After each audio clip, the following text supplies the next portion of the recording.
Hey everyone, welcome back to Game Master Tips. This is Game Master Tips number 5, which is known as mistakes.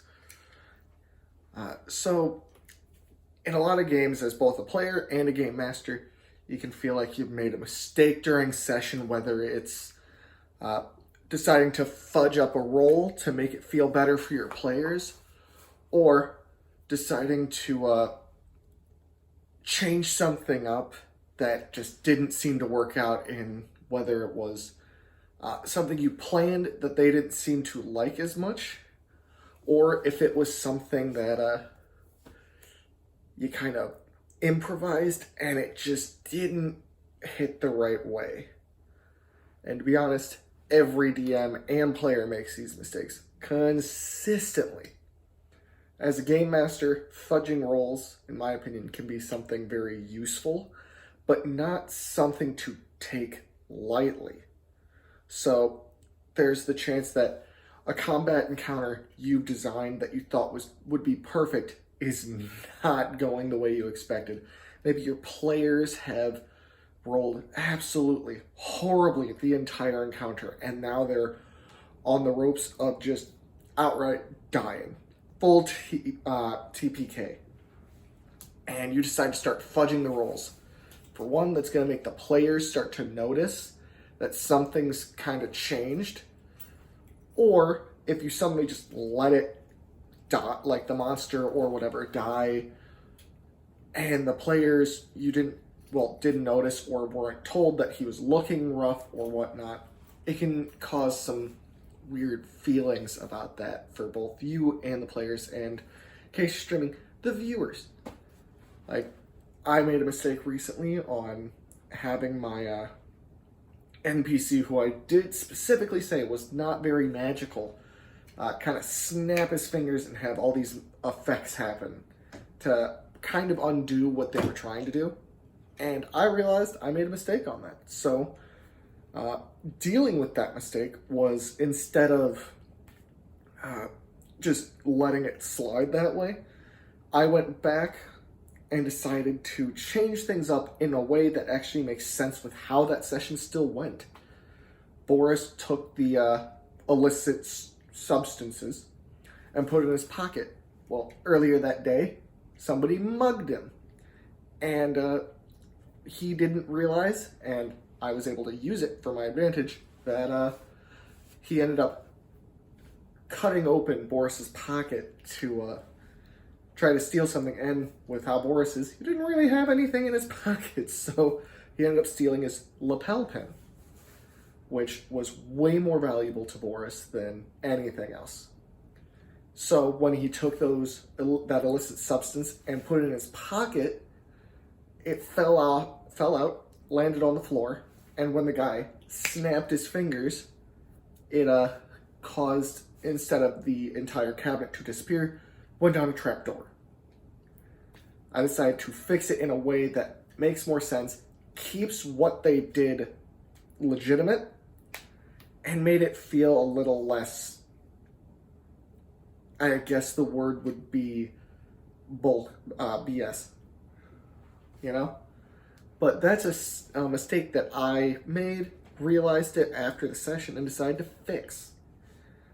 And there can be all sorts of things in that manner. Like, possibly you decide to use a monster that ended up being way too powerful for the party and ends up killing all of them. There's ways you can get around that, whether it's just talking to your party and asking them if they want to do a hard reset where that session left off, and kind of re-go through that fight but lower its damage output or whatnot. You can do it that way. Or you can ask them, hey, this is a great opportunity for an afterlife session. Them trying to break the mold of the universe and break free and get back to the world that they once were trying to be the saviors of, or the villains, depending on the party, that is. But those are two easy ways to fix something like that. Now, there's the way of the monster's too powerful, and you start noticing that after 2 or 3 attacks. You can start fudging the rolls a little bit. Mainly, I would suggest for damage.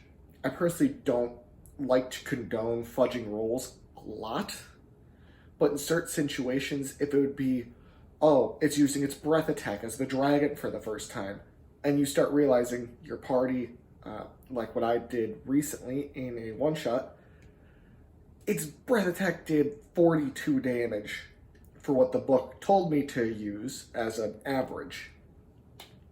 And I noticed my entire party's HP maxed out at 45. So if I hit them with one hit, they'd all almost be downed and have no real recourse to deal with the matter. So I decided to actually roll the dice. And luckily for me, it worked out for them. They only took 33 damage, only one of them got hit, and that can be a saving grace in some regards. And then there's the mindset on, I decided to fudge the rolls a few times on when its recharge would go off or not for its breath weapon. So it was constantly clawing and biting and trying to attack them with its tail, and it felt a lot better, a lot more balanced that way, without the fear of the breath weapon for them. Because they get hit by one more of those, they were toast. No questions about it. But using the fudging of rolls can be very, very useful in moderation and in the right circumstances. Doing them just to do them to make your party feel stronger isn't the best way to go. Sometimes they should lose. So in the case of maybe they're in a goblin camp, and they are, well, more likely an orc camp, but either way, you start noticing they are just taking a beating and unable to really get a foothold. Well, you can have them TPK and have them get captured for the next session, and that can be fine. And in my opinion, it's probably the better way to go, is just, instead of fudging rolls or anything, have them get taken capture. Yeah, words. And use them, let them do an escape of some sort with decent skill check rolls for specific characters and classes, sleight of hand to finagle their hands out of their bindings and whatnot. It can be super easy. But then there's the harder mistakes to deal with. And those can be anything from you accidentally decide to take something away from a player that they really, really loved, and you didn't realize how much they cared about it until it was gone. That's very difficult to do. So my recommendation in that regard is give them another quest or capabilities of getting it back. Since taking those mistakes in stride is important. Realizing you've made one is harder if your players don't tell you, or if your DM doesn't tell the players. So it's a two-way street on that front. And in my opinion, being honest and upfront with your players or your DM on if you made a mistake as a player, or as the DM you've made a huge story error or whatnot, talk to your players first. Deal with the matter and just go from there, because that's going to make everybody a lot more competent with coming to you about certain things when it's possibly a new story element for their backstory or their character and where they want it to go, versus realizing you're almost railroading and keeping them on that by fudging rolls or not letting them experience things the way they wanted to experience them. So take it in stride on mistakes and be very methodical on how you fix them. And if anything, if you see a mistake happening,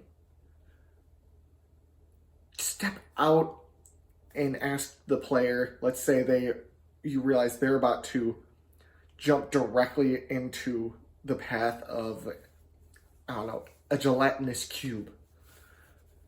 And they had some of that information, but it could possibly kill their character.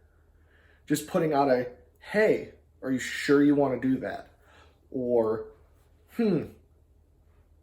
could be an idea, but have you thought about this?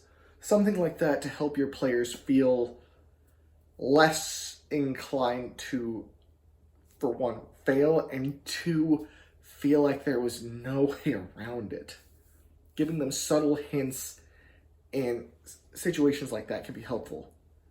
I'll give another example for dealing with, let's say, a monster that you realize they couldn't beat. And realizing that you need something to spark the ability to win, maybe, is, let's say it's a, I don't know, a treant. And they're just getting absolutely pummeled by this thing. None of them have fire spells. Maybe there is a torch laying on the ground, a lantern that still has its oil, and somebody might have flint and steel. Adding something that they didn't notice before into the environment to help them deal maybe a little bit more damage, adding a weakness to it, something like that can be very handy. But with mistakes, you do just have to take them in stride. Deal with them when the time comes, and if it's not till the next session and you realize it, do something about it. Talk to your players. Talk to your dungeon master if you are a player. And figure out a way to make things work without undoing everything that they've done before, unless that's what the players want to do. But from here, it's going to be me signing off. Have a great time gaming, and check us next week for the next video.